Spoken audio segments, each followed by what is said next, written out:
L'hypertension artérielle est une maladie où la force du sang contre les parois artérielles est trop élevée. Généralement présente chez la plupart des personnes âgées, elle reste la maladie du siècle face à laquelle tout être humain est appelé à prendre des dispositions sanitaires. Certains citoyens béninois rencontrés à Cotonou disent ce qu'ils savent de cette maladie.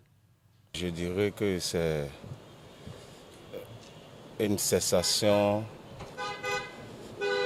de circulation de sang, quand le sang a de difficultés à circuler.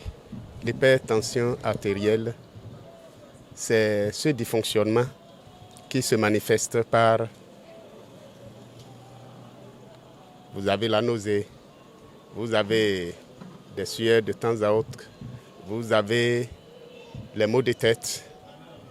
Et l'hypertension artérielle, c'est le fait que le débit du sang dans les artères est élevé. Si la pression est très forte, on parle de l'hypertension. Maintenant, si la pression est très faible, le débit est très faible, donc on parle de l'hypotension.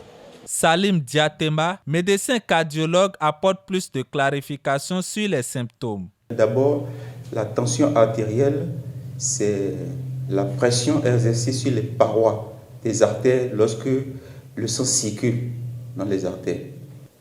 L'hypertension artérielle, dans la grande majorité des cas, l'individu qui en souffre peut ne rien ressentir. C'est d'ailleurs pour ça qu'on appelle l'hypertension artérielle un tueur silencieux.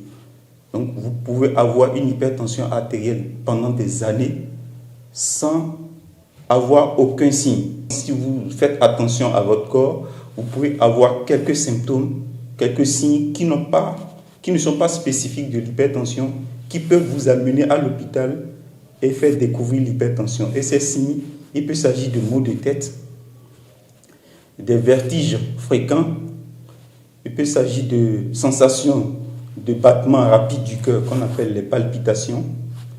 Il peut s'agir d'insomnie, des troubles du sommeil, des gens qui disent qu'ils n'arrivent pas à trouver le sommeil. Afin d'éviter ce mal du siècle, le médecin spécialiste prodigue des conseils.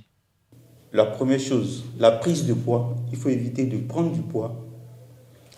Deuxièmement, si vous fumez, il faut arrêter de fumer. Il faut réduire la consommation excessive d'alcool.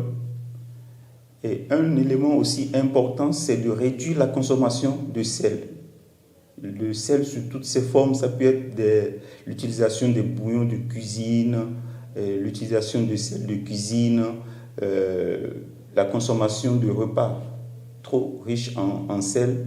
Tous ces éléments qui contribuent à réduire la consommation de sel, il faut en tenir compte. Éviter le stress important. On ne peut pas vivre sans stress, mais il faut essayer de faire en sorte que le stress ne vous domine pas. Un autre élément, c'est de pratiquer une activité physique régulière. Ce qu'on conseille, c'est au moins 30 minutes de marche rapide, au moins 3 fois par semaine, quand c'est possible. Voilà. Ça, c'est les premiers conseils, c'est ça, c'est éviter les facteurs de risque cardiovasculaire. Et à partir d'un certain âge, je vais dire à partir de 30-40 ans, au moins une fois par mois, ou bien une fois tous les 3 mois, il faut prendre sa tension artérielle, surtout si dans la famille, il y a des membres de votre famille qui souffrent de l'hypertension, comme les parents, papa, maman, les frères et sœurs. Quand il y a de l'hypertension dans la famille, il faut se contrôler régulièrement, donc aller faire prendre sa tension artérielle. Loin d'être une maladie qui touche une catégorie de personnes, tout être humain est susceptible d'être hypertendu. Pour lutter contre ce mal, il est important à la base de vérifier sa tension. Prime News TV Bénin. Aimez, abonnez, activez la cloche de notification pour ne rien rater.